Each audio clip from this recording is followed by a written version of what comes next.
জুপি জুপি জুপি জুপি গোটা দুনিয়াকে পাগল করে দিয়েছে। তারই একটা পার্ট হচ্ছে আমাদের কম্পিটিটিভ এক্সামে, সেটা হচ্ছে লুডুর ছক্কা। আজকে লুডুর ছক্কার সমস্ত টাইপ করব একের পর এক, তোমাদের পুরো ডাউট ক্লিয়ার, আর কোনো ভিডিও দেখতে হবে না তোমাদের। এটা ওয়ার্ল্ডে নাম্বার 1 ভিডিও হতে চলেছে, তোমরা মিস করবে না। দেখো প্রথমত টাইপ 1 এ কি করেছি আমরা, সাধারণত এরকম একটা ছক দেখি, ছকের পরে এরকম দেওয়া থাকে option A, option B, option C, আরো অপশন ডি। তো এর মধ্যে বলতে হবে যে কোনটা তৈরি করা যাবে, কোনটা তৈরি করা যাবে না। তো যাই হোক, আগে এটাকে বুঝো। এটাকে বুঝবো কি করে? এটার নিয়ম হচ্ছে, আমরা যদি একটা লুডুর ছক্কাকে ফোল্ড করি, ফোল্ড থেকে খুলে দেই ভাঁজটা, সেই ভাঁজটা এরকম দাঁড়িয়ে যাবে। অর্থাৎ একটা লুডুর ছক্কাকে এটা ভেঙে দেওয়া হয়েছে, ভেঙে দিলে এবার আমি বুঝবো কি কার বিপরীতে কোনটা আছে। সহজ ব্যাপার, প্রথমে টার্গেট করো যে কোনো একটা, এখান থেকে যদি আমি টার্গেট করে এক ঘর গ্যাপ দিয়ে আমার কোথায় দাঁড়ালো 5, ঠিক এখানে এই ঘরটা গ্যাপ থাকছে, এখান থেকে গ্যাপ দিয়ে আমার দাঁড়াচ্ছে কত 6 এর কাছে। আর এই যে 2 আর 4 পড়ে থাকলো, এই দুটো, অর্থাৎ বিষয়টা দাঁড়ালো হচ্ছে 1 এর বিপরীতে 5, 2 এর বিপরীতে 4, 3 এর বিপরীতে 6। এবার তোমাকে যাই বলুক যে এর মধ্যে কোনটা তৈরি করা যাবে, কোন ছক্কা বা কোনটা যাবে না, এবার দেখো যদি বলে যে এর মধ্যে কোনটা তৈরি করা যাবে, যাবে যদি বলে, তাহলে আমার মিলে দেখতে হবে এই বিপরীত জিনিসগুলো। অর্থাৎ একটা ছকের মধ্যে আমরা বিপরীত সংখ্যাটা কখনোই দেখতে পাবো না। তাহলে কি দেখতে হবে? পাশাপাশি কি আছে। এখানে দেখো 3 এর পাশে 2 আছে, এখানে দেখো 3 এর পাশে, 3 এর বিপরীতে 6, 3 এর পাশে 2, এটা ঠিক, 3 এর পাশে 2 আছে। তারপরে কি আছে? 2 এর পাশে 5 আছে, দেখো এখানে 2 এর বিপরীতে কি 4, অর্থাৎ 2 এর পাশে 5। আমরা 2 এর পাশে 5 কে ধরতে পারি, 2 এর বিপরীতে কি আছে দেখো, এই যে 2, 2 এর বিপরীতে 4, অর্থাৎ 4 সংখ্যাটাকে এখানে দেখতে পাচ্ছি না, তাহলে 2 এর বিপরীতে 4 হতে পারে, অর্থাৎ এটা ঠিক। এর পরেরটাতে দেখো 2 এর পাশে 1 আছে, এখানে দেখো 2 এর পাশে 1, এই যে এগুলো হচ্ছে 1 এর বিপরীতে 5, অর্থাৎ এখানে 1 এর বিপরীত সংখ্যাটা নেই, তার মানে এটা ঠিক। 2 এর বিপরীত সংখ্যা হচ্ছে কত? 2 এর বিপরীত সংখ্যা হচ্ছে 4, আছে এখানে নেই। 3 এর 3 এর বিপরীত সংখ্যা 6, এখানে 3 এর বিপরীত সংখ্যা 6 আছে, নেই, তার মানে এটাও সঠিক। পরেরটা দেখো 1 এর বিপরীতে 5, এখানে 1 এর পাশে কি আছে 5, এখানে দেখো 1 এর বিপরীতে আমি 5 দেখিয়েছিলাম, কিন্তু এখানে 1 এর পাশে আছে 5, অর্থাৎ 1 এর বিপরীতে সংখ্যাটা তো আমি দেখতে পাবো না এখানে, তার মানে এটা আমার ভুল। ক্লিয়ার? আশা করি এটা বুঝতে পেরেছো। আরো টাইপ আসছে, ধীরে ধীরে দেখতে থাকো। নেক্সট টাইপ দেখো, এই টাইপে তোমরা এরকম 3টা দেওয়া থাকবে, বলা আছে যে এখানে বলে দিল যে 2 এর অপোজিটে কি আছে, অপোজিটে কি আছে, বা 2 এর বিপরীতে কি আছে, কোন সংখ্যাটা আছে। তাহলে আমরা এখানে 2, 3 যাই বলি, এখানে আমরা দুটো সিস্টেমে করতে পারি। প্রথমত 2 কে কমন নিয়ে দেখতে পারি, 2, 2, 2, এখানে আমি 2 কমন নিলাম। এবার দেখতে হবে 2 এর ঘরগুলোতে কি আছে, 4 আর 5 আছে, তাহলে 4 পাচ্ছি, 5 পাচ্ছি। আবার এখানে কি পাচ্ছি, 2 এর ঘরে কি পাচ্ছি, 3 পাচ্ছি, 6 পাচ্ছি। এবার দেখো 3, 4, 5, 6 সবই পেলাম, কি পেলাম না এখান থেকে? এখান থেকে আমরা 1 পাইনি। অর্থাৎ তাহলে 2 এর অপোজিটে কি আছে আমার 1, এটা বুঝে গেছো। তো 2 এর পাশাপাশি সব কমন নেওয়ার পর যেটা পাচ্ছি না সেটা তারও অ্যান্সার। আমি টাইপ 2 নিয়ে চলে আসলাম, আর টাইপ 3 2 হয়ে গেল। এখানে দেখো তোমাদের 1, 2, 3, 4, 5, 6 এর বদলে এরকম চিহ্ন দিয়ে দিতে পারে, তখন তোমাদের মাথা খারাপ হয়ে যাবে। এগুলো নতুন নতুন ট্রেন্ড এসেছে, এই টাইপের কিছু দিচ্ছে। দেখো এক্ষেত্রে কি বলেছে, এই যে এই চিহ্নটা, এই চিহ্নের বিপরীতে কি আছে এটাকে লক্ষ্য রাখো। তাহলে এই চিহ্নের বিপরীতে কি আছে আমাকে দেখতে হবে। এই চিহ্নটা যেই যেই ঘরে আছে সেটা কি এই ঘরে আছে, আর কোনো ঘরে নাই, কিন্তু এর পাশে কি আছে পার্সেন্টেজ। তাহলে আমি এমন সংখ্যা নেবো যে এই ঘরেই চিহ্ন পাওয়া যেতে পারে, তাহলে আমি পার্সেন্টেজ কমন নিতে পারি। এখানেও পার্সেন্টেজ আছে, এখানেও আছে, আমি পার্সেন্টেজ কমন নিলাম।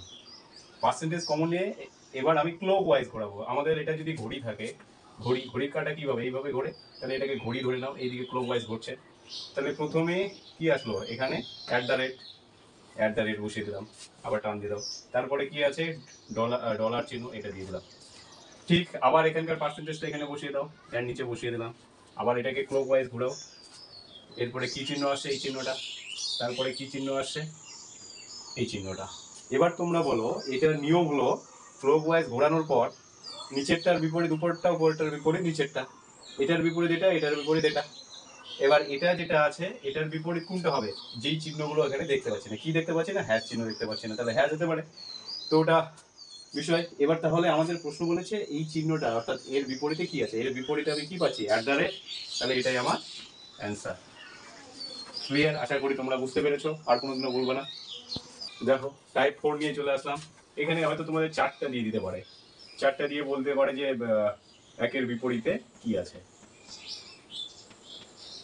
বিপরীতে কি হবে। তো এক্ষেত্রে কি করবে দেখো, এক্ষেত্রে তোমাদের প্রথমত দেখতে হবে এক কোথায় কোথায় আছে। আমি এক এখানে একটা পাচ্ছি, আর কোথায় পাচ্ছি, এখানে পাচ্ছি।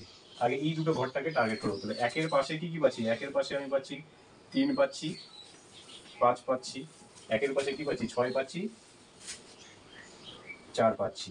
আমি কোনটা পাচ্ছি না, আমি পাচ্ছি না হচ্ছে 2, আমি পাচ্ছি না হচ্ছে 2। তো এটা তো বোঝা যাচ্ছে উত্তর কি হবে। বা তোমরা এখানেও এনিমিলেট করতে পারো, দেখো অপশানে 5 পেয়েছি একের পাশে, একের পাশে 5 পেয়েছি, 5 ক্যান্সেল। একের পাশে কি পেয়েছি 3 পেয়েছি, 3 নেই নেই। একের পাশে কি পেয়েছি 4 পেয়েছি, 4 ক্যান্সেল। একের পাশে কি পেয়েছি 6 পেয়েছি, 6 ক্যান্সেল। পড়ে থাকছে কি সি, এটাও হতে পারে। বা এখানে কমন নিয়ে দেখতে পারো, একের পাশে 3 পেয়েছি, 5 পেয়েছি, 6 পেয়েছি, 4 পেয়েছি, পাচ্ছি নাকি এর মধ্যে পাচ্ছি না আমি 2, এটাই আমার উত্তর। তো 4টা থাক 5টা থাক কোনো সমস্যা হবে না। তবে দেখো এবার টাইপ 5, তোমাদের অনেক সময় এখানে 1 2 3 জায়গায় A B C D E F দিও দিতে পারে। তো এটাও জানা দরকার, কারণ অনেক সময় পরীক্ষা হলে গিয়ে তোমরা কনফিউশনে পড়ে যাবে যে এ বি সি ডি কি বোঝাতে চেয়েছে। তো এখানেও দেখো, এখানে 6টাই ব্যাপার আছে, A B C D E F 6টাই সংখ্যা আছে। লুডুর গুটিতেও যেমন 6টা থাকে, এখানেও 6টা আছে। এটা অন্য অক্ষর দিতে পারে, চিহ্ন দিতে পারে, সেটা নিয়ে ভয়ের গা বা ঘাবড়ানোর দরকার নেই। দেখো এখানে লক্ষ্য রাখতে হবে বিপরীতটা বের করতে হবে। তাহলে আমাকে প্রথম একটা টার্গেট করো এ, আমরা সবসময় মাথাটাকে টার্গেট করবো। মাথার থেকে বিপরীত নেওয়ার নিয়ম হচ্ছে এক ঘর গ্যাপ দেওয়া। মাথার থেকে যেখান থেকে শুরু করবে বিপরীত নেওয়ার নিয়ম হচ্ছে এক ঘর গ্যাপ দেওয়া। প্রধানত চেষ্টা করবে লম্বা টাকায় নেওয়ার, তাহলে তোমার সুবিধা হবে। ওকে, তাহলে এখানে দেখো এ যদি নেই আমি, এর বিপরীতে কাকে ধরবো, ডি, এক ঘর গ্যাপ। বুঝতে পেরেছো? এবার বি যদি নেই, এর বিপরীতে কাকে ধরবো, এফ, এক ঘর গ্যাপ। পড়ে থাকছে কি সি, আর এখানে ই। তাহলে এই দুটো পড়ে থাকছে, অর্থাৎ সি এর বিপরীতে হবে ই, এ এর বিপরীতে হবে ডি, ডি এর বিপরীতে হবে এফ। ক্লিয়ার? এবার যদি তাই হয়, এর মধ্যে বলা যেতে কোনটা তৈরি করা সম্ভব হবে না, বা কোনটা তৈরি করা সম্ভব হবে। আগে হবে বের করি, সম্ভব কোনটা। দেখো এর বিপরীতে কি ছিল, এর বিপরীতে ডি ছিল, কিন্তু এখানে এর পাশে কি আছে, ডি আছে। অ্যাকচুয়ালি এর বিপরীতে ডি, আমি বলেছিলাম যেগুলো বিপরীত বলবে সেই লুডোর ছকে বা সেই কিওয়ার্ডটার মধ্যে আমি বিপরীত জিনিসটা দেখতে পাবো না, অর্থাৎ বিপরীত অক্ষরটা দেখতে পাবো না। কিন্তু এখানে দেখতে পাচ্ছি এর বিপরীতে ডি হওয়ার কথা এই নিয়ম অনুযায়ী, কিন্তু আমি ডি কে পাশে দেখতে পাচ্ছি, তার মানে এটা ক্যান্সেল।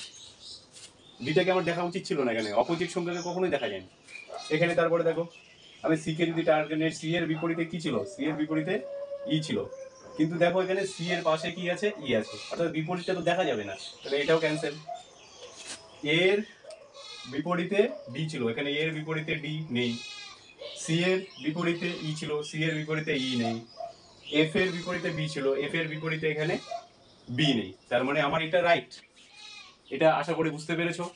এবার কোনটা সম্ভব, বা এরপরে বলতে পারে যে এর মধ্যে কোনটা সম্ভব নয়, তাহলে দিয়ে দিতে পারে বাকি সবগুলোই সম্ভব, একটাকে দিয়ে দিল যে সম্ভব নয়, বা এরকম মিশিয়ে দিয়ে বললো এই দুটোর মধ্যে কোনটা সম্ভব বা কোনটা সম্ভব নয়। এটা তাহলে সম্ভব নয় কোনটা, এটা। ঠিক আছে, আশা করি বুঝতে পেরেছো। টাইপ 6, এটাও তোমার লুডুর ছকার মধ্যেই পড়ে, সেরকমই একটা জিনিস। এটা সাধারণত আমরা সিঁড়ি বের করাটাকে বোঝাতে চেষ্টা করি। দেখো আমরা সাধারণত কোথাও যদি একটা কোনো জিনিস সাজাই, বক্সের উপর বক্স, বক্সের উপর বক্স, তো সামনের কিছু দেখতে পাই, পিছনের গুলো কিছু আমরা দেখতে পাই না। তো আমাদের ওই দৃষ্টিতেই দেখতে হবে। দেখো এখানে একটা বক্স সাজালাম এরকম করে, তাহলে তোমরা সাধারণত দেখছো একটা বক্স, দুটো বক্স।